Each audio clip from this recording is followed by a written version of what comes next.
During the character design process, do you feel at a loss when it comes to weapon design? I have designed over 300 weapons with these 6 tips. Today, I will tell you how to quickly design astonishing weapon props to make your artworks stand out. By the end of the video, you will have a foolproof method. Hey everyone, I'm Summer. During the process of learning character design, I also struggled for a long time with weapon design.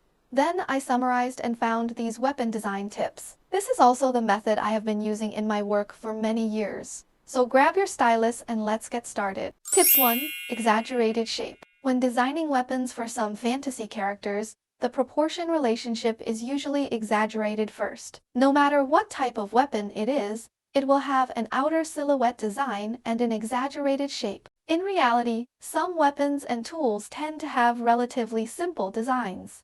Mainly, it is also convenient for our operation during the usage process. The weapon shape can be clearly observed when transformed into a silhouette form. The outer contours of this group of shapes all have relatively obvious undulations and changes. The silhouette design is the same as the character design, and it also has a relatively strong rhythm change curve, like an electrocardiogram rhythm change. The relationship between density and sparseness is also designed when designing the shape on the premise of meeting the original functionality of the weapon. Appropriately exaggerate the proportion and structure of the parts that are to be highlighted. Like a sword, it has the function of a thorn. First of all, we need to ensure the sharpness and sharp shape of the sword blade. Retain the handle structure and the counterweight part. But in terms of graphic and shape forms, you can exaggerate the proportion or the overall outline of the shape. The easiest way to design is to find the real weapon. Analyze the shape and structure and transform it on the basis of the real shape. Take the axe as an example. First, draw the shape of the axe as a basic model. On this basic type, make local exaggerations to increase the rhythm changes and the tension of the silhouette graphics. In reality, the top and bottom of an axe head are symmetrical. Symmetrical figures would appear mediocre and stiff. We can change this symmetrical relationship. To make one side of the shape protrude, it is only necessary to ensure that the front part of the axe blade is sharp, meeting the functions of slicing and cutting. I have also changed the shape of the part where the head of the axe connects to the handle. During the adjustment process, I added some linear elements. While enriching the design, it is also possible to retain the tough relationship of straight lines and add some graphics and structures composed of straight lines. The handle part can also be enhanced with structure and layers. The design is an integrated whole. The elements used on the axe head also need to be appropriately added to the handle to give the shape a sense of unity. A counterweight structure can be added to the end of the handle, which not only meets the functional requirements, but also makes the entire shape more balanced. During the design process, one should always pay attention to the relationship between the points, lines, and surfaces of the shape, as well as the relationship between density and sparseness. Although the weapon is small, every detail should also be carefully considered. When designing weapons, it is not only about exaggerating the shape, outline, and silhouette of the weapon itself, but also enlarging certain parts. The proportion relationship between weapons and the overall character will also be exaggerated to a certain extent. Usually, weapons are enlarged, making them much larger than their actual proportions. Another simpler way to draw weapons is to directly draw silhouettes and exaggerate the design of the weapons in the silhouette graphics. However, it should be noted that the exaggerated shape must ensure that the detailed structure is reasonable. I use the same shape of an axe. Create a unique design using silhouettes. When drawing silhouettes, it is important to retain the original functional structural areas of the axe, only deforming and exaggerating the local graphics. At the same time, it is necessary to ensure the beauty and visual balance of the silhouette graphics. Tip 2. Telling stories.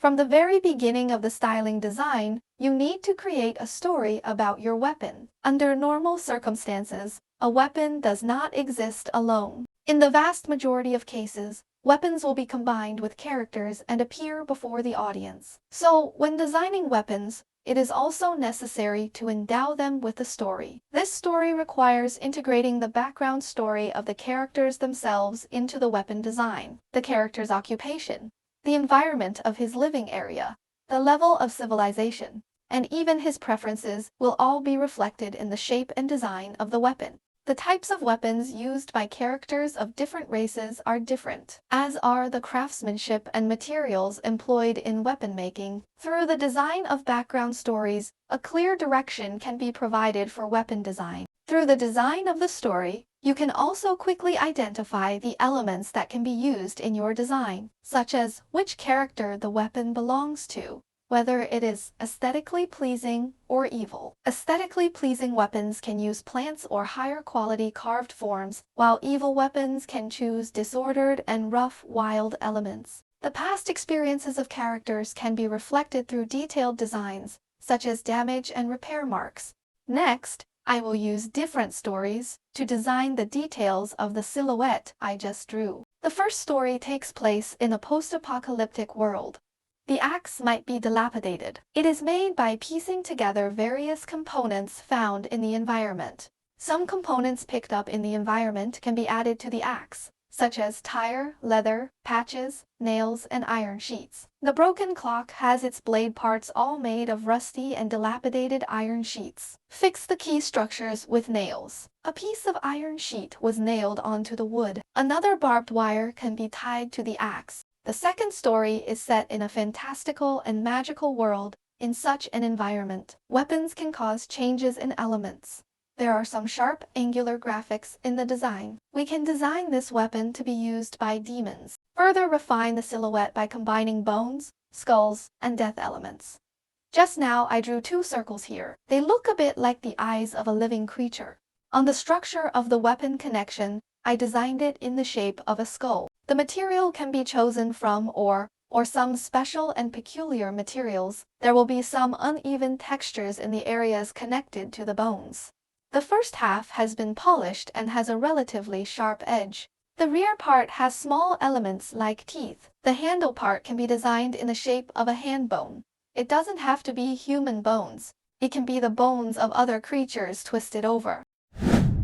The last point to note is that the theme elements of the weapon need to be in harmony with the overall design of the character, creating a visual echo and enhancing the overall unity and the expression of the character's personality. Tip 3. Color matching.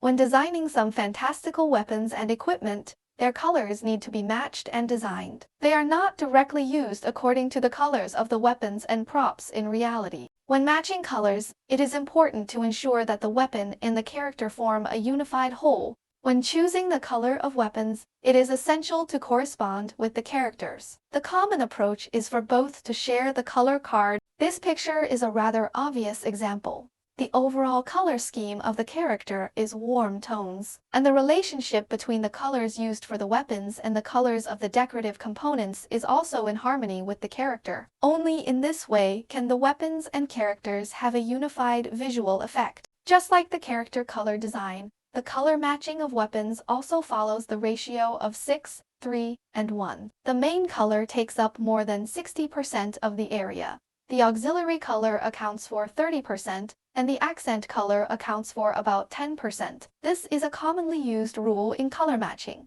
If the combination of achromatic and chromatic colors is used, and black, white, gray, and chromatic colors are combined, a proportion of 80% and 20% can be adopted. This can highlight the main colors. Now I'll illustrate it with the sketch I just made. The weapon color scheme and the character color design are the same. On the color wheel, select a color combination that matches the theme. Adjacent colors, contrasting colors, or complementary colors are all acceptable. I chose the set of contrasting colors, purple and orange, as the base color, and then adjusted the lightness and saturation of these two colors respectively. When adjusting the colors, attention should be paid to the black and white relationship between these two colors. To distinguish the lightness of two colors, you can appropriately add colors of different lightness to enrich the color card. This is a set of color combinations that look rather desolate and dark. Another one can make it a little more magical. I choose the yellowish green that won't appear in reality. During the color matching stage, Different area materials should be divided to ensure that the same material is of the same color as much as possible. Throughout the entire design, ensure that their colors are uniform, which can make the design look more unified and integrated. Tip 4. Replace the material. In reality, weapons are mostly made of wood or metal. Fantasy weapons and props can creatively replace the materials of a certain structure. It is relatively easy to see from this picture that the three materials on the left are used in a relatively conventional way. The latter few pictures all have more obvious designs in terms of material usage, which has a strong visual difference from the previous set. We can replace traditional materials, such as wood and metal, with non-realistic materials like ice, lava, crystals, and energy bodies such as smoke and light effects to enhance visual novelty. During the material replacement process, the consistency of the physical properties and color representation of the materials used should be taken into account. For instance, ice is in a cool tone and lava is in a warm tone. Do not change the inherent color of a certain material easily. Note that the selection of materials should have a clear direction in the concept stage to facilitate subsequent refinement and effect presentation. Tip 5. Use fun elements. Add some interesting elements during the design process.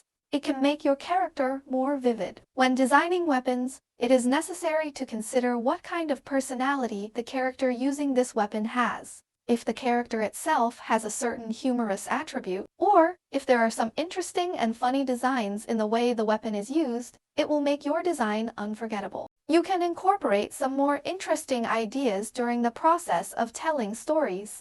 The skull is shaped with a fireball integrated in the middle. Transform the skull into a weapon capable of shooting fireballs. There is a burning frog with wings on a torch. The frog throws fireballs outward at any time and even sacrifices itself to attack the enemy. Inflatable shark-shaped toys, or even daily necessities, can all become weapons for your character through fun designs. Imagine the scene where your character throws a fried egg at the enemy's face using a frying pan as a weapon. What is fired from the pistol is not bullets, but fragrant beer. Use alcohol to intoxicate the enemy. When thirsty, you can also have a few sips yourself. The skunk has been kidnapped and forced to become your weapon. If you pinch its neck, a foul smell will spray out of the enemy, an unexpected biochemical weapon. Enhancing the combination of function and fun in your design can make your design both reasonable and imaginative, and make it memorable. Tip 6. Animating with effects. Combine weapons with more animated special effects. It is a design approach often used in many online games.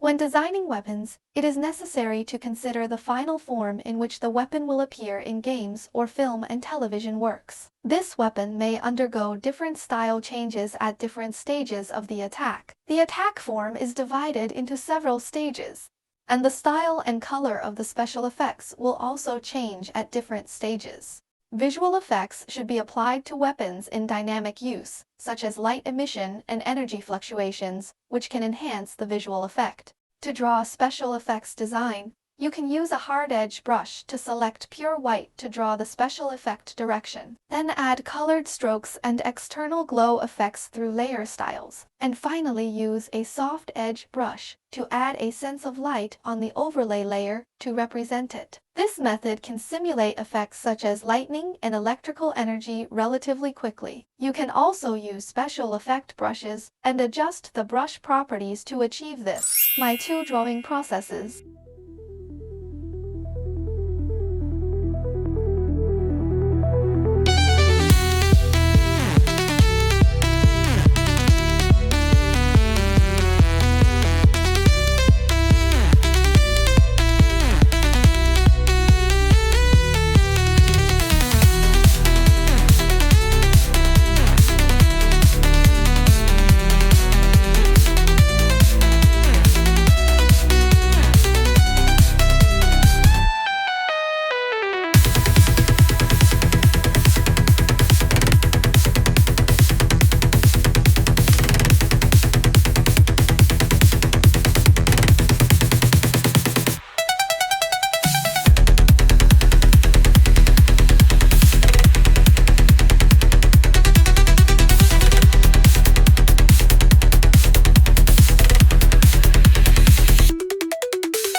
6 tips. Exaggerated shape, the first step to design innovation. Telling stories, giving each element a profound meaning. Color matching, using colors to continue the story of the characters. Replacing the materials, an effective way to give your design a fresh look. Use fun elements, make your design memorable. Animating with effects, make your design stand out even more. Your homework. Use these 6 tips to recreate a weapon for your designed character and compare which works better. Welcome to leave comments and discuss in the comment section. See you in the next video.